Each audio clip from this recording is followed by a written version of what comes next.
Stay naked. I hope that you can take it. What can be learned from a story, woven out of fragmented moments of joy, pain, and blissful awareness? I wrote my first book, Flesh Mapping, in 2013.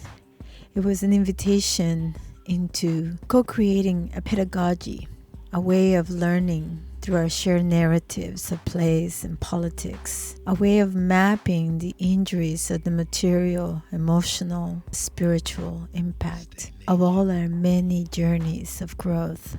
Some may call it struggle, forced poverty, displacement, hunger, and war. As a child raised in war, I've learned many lessons. And in the art of living, I'm inviting some of my heroes, some of the people who walk with me, who have taught me to walk in beautiful ways, to see co-creation, to see community as our immunity to pain, to suffering, to wanting.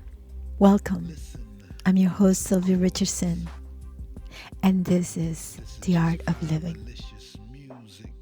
I'm very privileged this morning to be joined by Dr. Marcelo Saavedra. He's an Aymara elder from Bolivia and a professor of Indigenous Studies in Ottawa. Thank you for joining us, Marcelo. I'm so glad to hear your voice, Sylvia, again. It's been a couple of months now.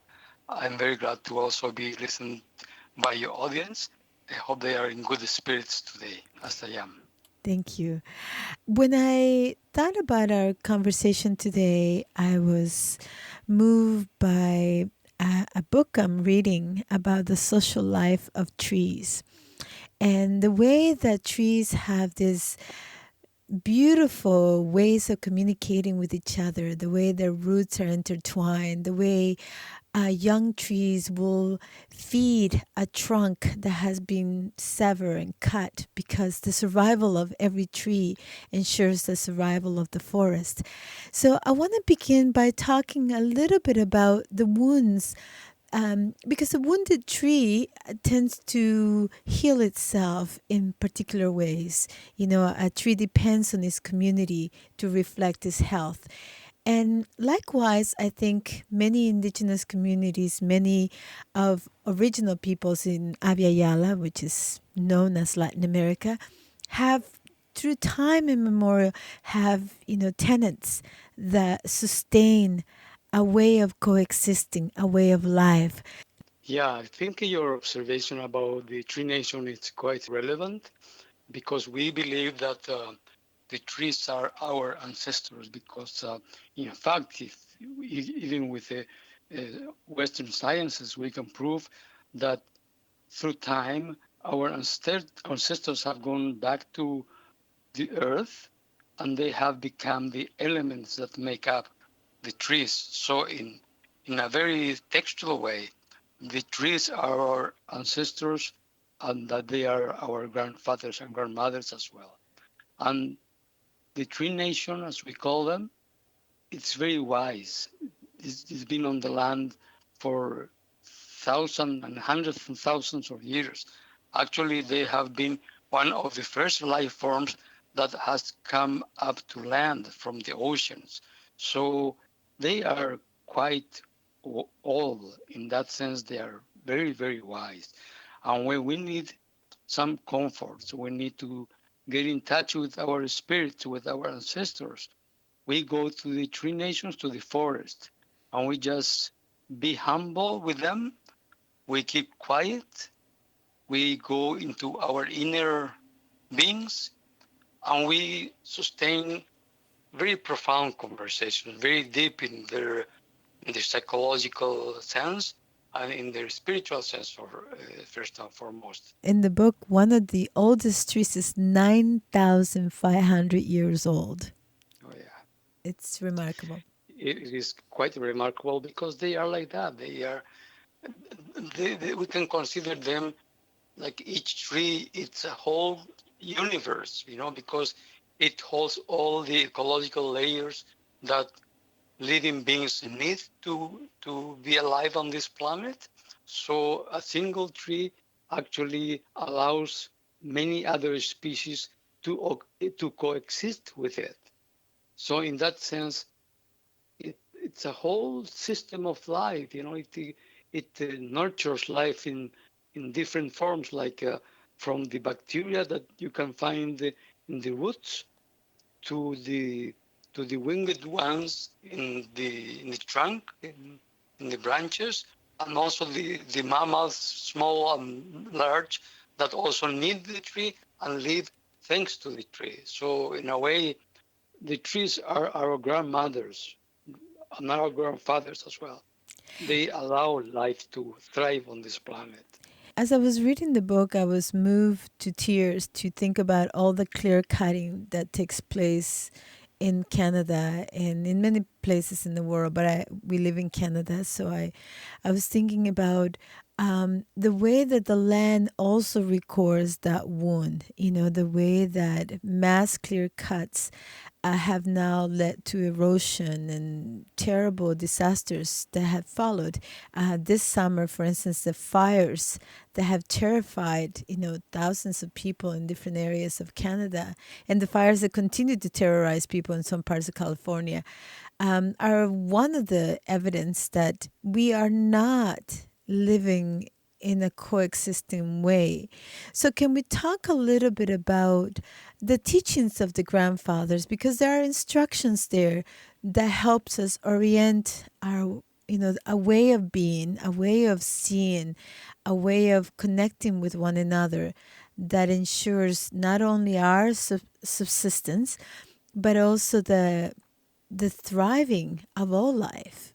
Our mature cultures, like the Anishinaabe Nation here in the east of what we call now Canada, that's a colonial term, by the way, like mature cultures like the Aymara Nation, like the Mapuche Nation in Chile, or what is now known as Chile, because we had our own names, but that would be like another interview, I guess. But they have known that our Mother Earth, our Pachamama, has always imposed us to live well and in coexistence with the others, with the human nations and with the non-human nations.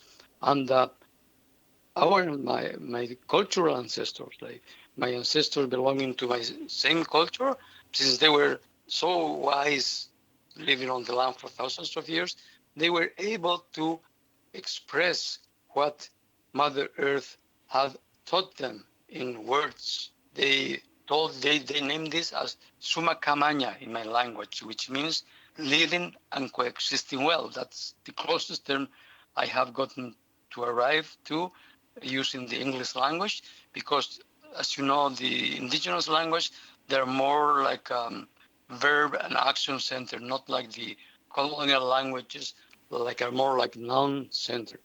So the Western mind is a linear mind. They call them natural resources, and by naming them resources, they are rating them to exploitation, to extraction, and they are valuable only as long as they go into the market system. That is the capitalist market system. I did not see all the service in environmental studies. They call it services that nature provides, and they manage to try to measure the so-called services that a given environment provides to us human beings, and they decided not to use that anymore because that would be like trillions of dollars in expressing dollars, and so they prefer just to assume that these things come for free, and that's why they extract and exploit them until there is no more of them, like what is happening to the boreal forest in Canada, which is one of the most important forests on the planet, because it provides so much oxygen, almost in the same quantity as the Amazon.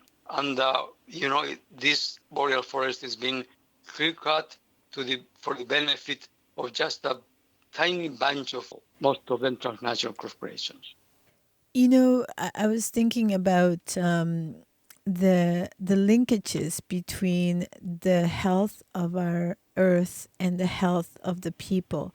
And I was reading a book. It's actually called the Unbroken Soul, and in it, the author talks about how since 1980 we talk about post-traumatic stress disorder, this PTSD. According to the Psychiatric Association, there's like 60% of the American people have suffered from some traumatizing event. How 50%, if you go according to the World Health Association, has suffered some traumatizing event.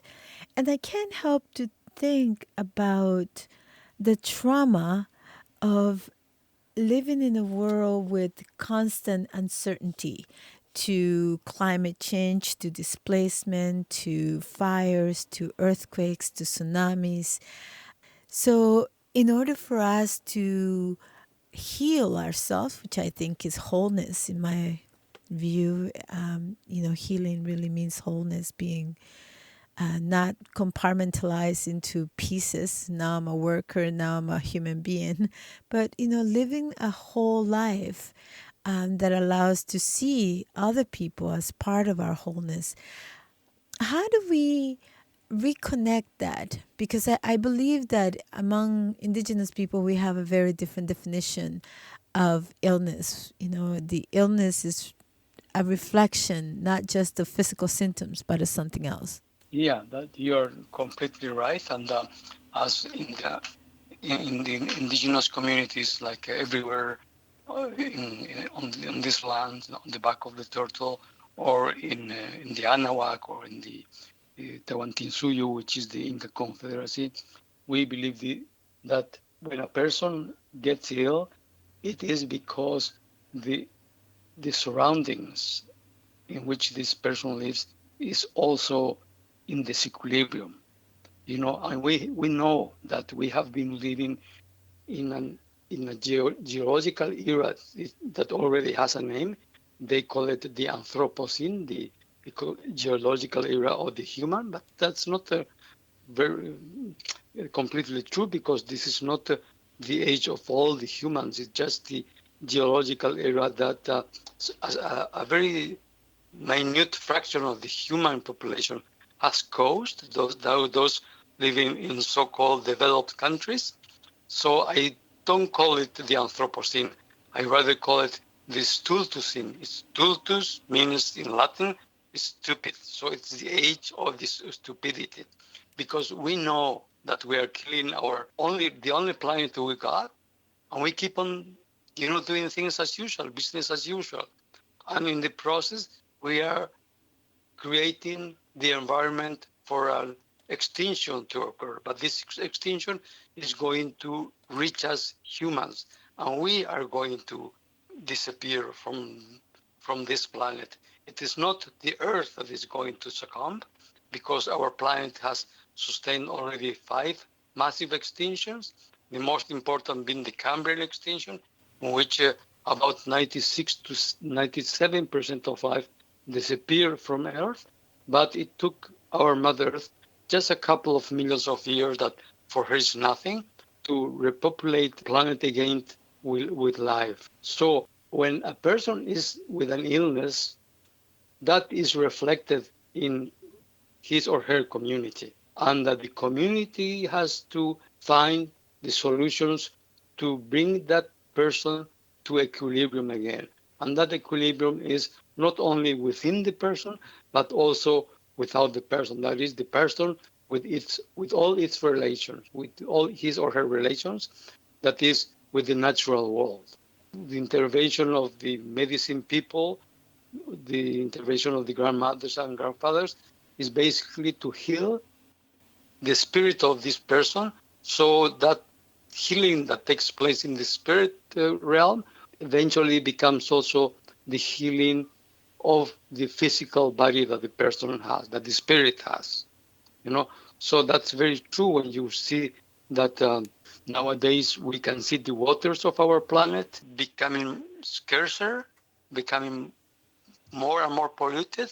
The same thing with the earth, and the same thing with all 4 sacred elements that we believe in. One of them is fire, and as you mentioned, we see that we are bringing our Mother Earth to a place of dis-ease when we see that the fire has gotten out of control and it's burning like everywhere, and it's burning like in the boreal forest, in the Amazon. There are big patches of land that are completely burnt out, and that's just like a sign that our Mother Earth is being brought to sickness. So we have the capacity to smarten up and to provide a healing trajectory for our kind that is going to reflect herself in our mother being back to a proper equilibrated state. And I can see this change in my students because I have been teaching at the university level for about 10 years, more or less now. And I see the change in openness of my students.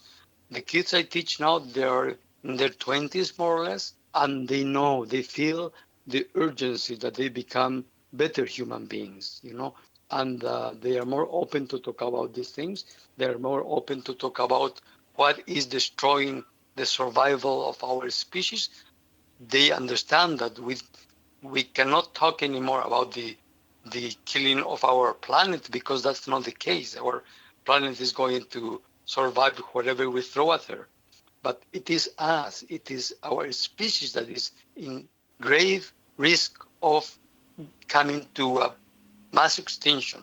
So it's all about us. We are the disease. But within the disease, we can also find the elements that are going to provide for our own rescue. We have to change our mindset. We have to start to think in the way our original instructions taught us to think. We have to think back in spirals, in circles, because nowadays we think rationally and linearly, and that's destroying ourselves, it's destroying our species, along other species as well. You know that at the end of today, there's going to be 200 less species on the planet, and they will never come back again, And that's the result of the passage of a tiny fraction of human beings that are the ones that are living with no limits, and basically they live in the developed world. You are listening to Latin Waves. This is an interview with Marcelo Saavedra, University of Ottawa professor and Indigenous elder, talking about Indigenous ways of knowing and wisdom. For more information and previous shows, please feel free to go to www.latinwavesmedia.com. And now back to the interview. In one of your teachings in the past, you've brought up the tenets of the Inca Confederacy, the instructions, to not be lazy, to not lie, and to not steal.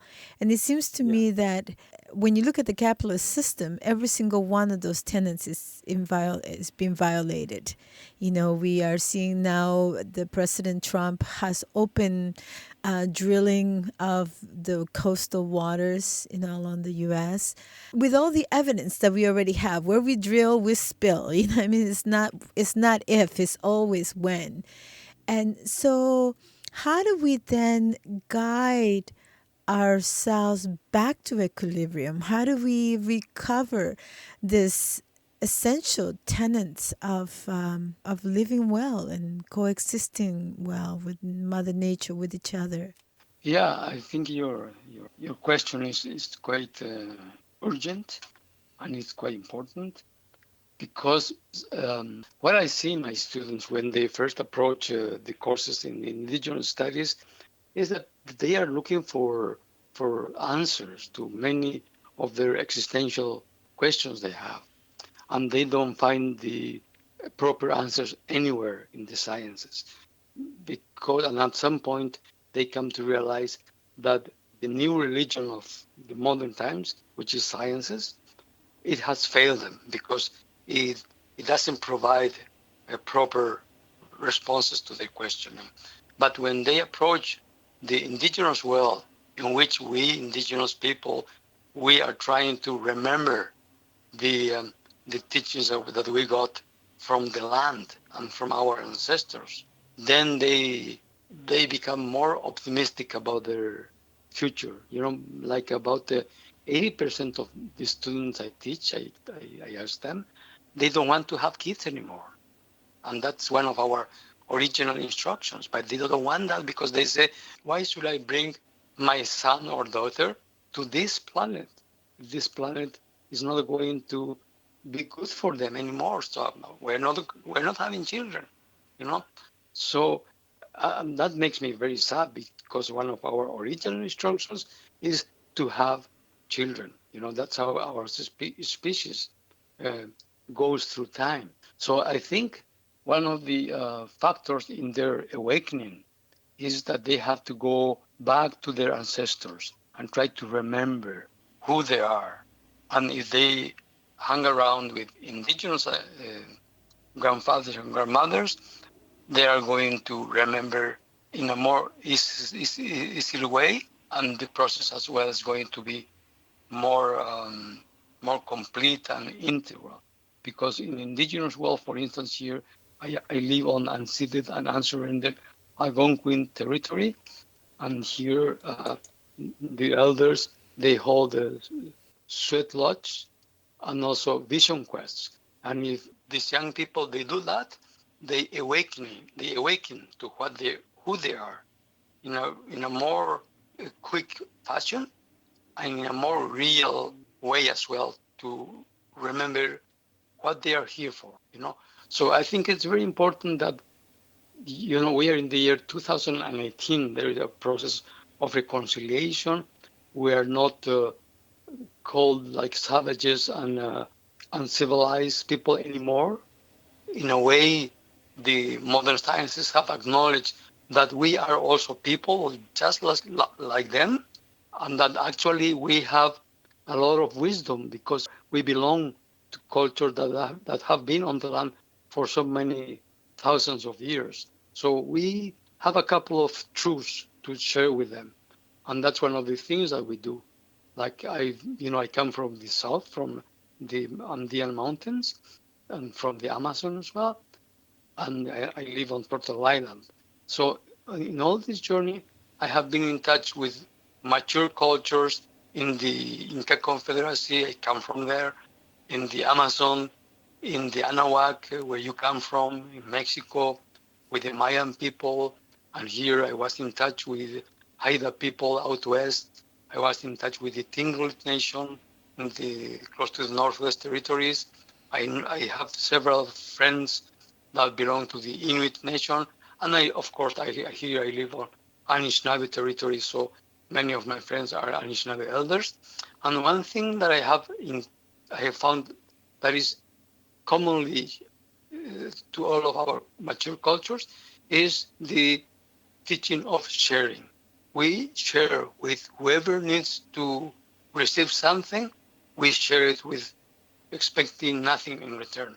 And we are ready to share what we have, which is the wisdom we've been keeping, we've been guardians of for so many thousands of years now.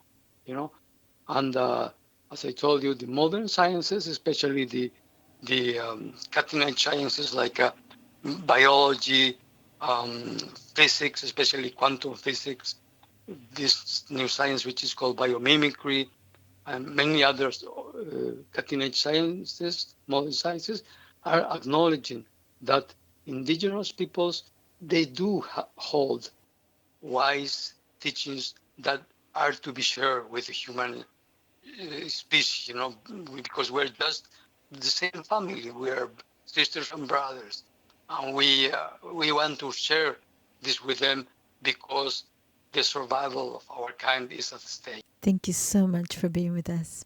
Thank you, Sylvia. Very Take nice care. to hear you. Thank you for listening to The Art of Living. I'm an educational consultant and artist, authored. For more information about upcoming events, workshops, retreats, please reach out to sylviarichardson.com. Until next time, remember to be playful, to celebrate joy, and to allow love in all your co-creations. You'll never have to wonder where the groove went. The groove is you.